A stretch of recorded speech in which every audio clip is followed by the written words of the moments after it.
கள்ளக்குறிச்சி மாவட்டம் உளுந்தூர்பேட்டை ரயில்வே மேம்பாலத்தின் மீது சென்று கொண்டிருந்த காரின் டயர் வெடித்து நெடுஞ்சாலை ரோந்து காவல் வாகனத்தின் மீது மோதியதில் காவலர்கள் 2 காயமடைந்தனர். பாலத்தின் மீது லாரி ஒன்று பழுதாகி நின்ற நிலையில் அதற்கு பாதுகாப்பாக முன்பக்கம் நெடுஞ்சாலை கண்காணிப்பு வாகனமும் பின்பக்கம் நெடுஞ்சாலை காவல் வாகனமும் நின்றிருந்தன. அப்போது அவ்வழியாக சென்ற காரின் முன்பக்க டயர் வெடித்து கட்டுப்பாட்டை இழந்து நெடுஞ்சாலை ரோந்து வாகனம் மீது மோதியது.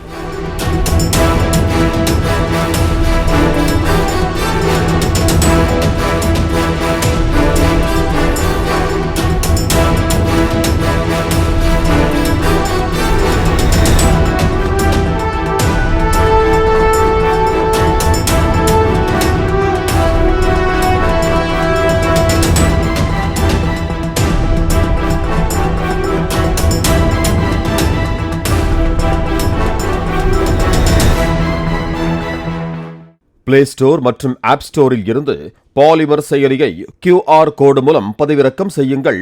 செய்திகளை உடனுக்குடன் பெறுங்கள்.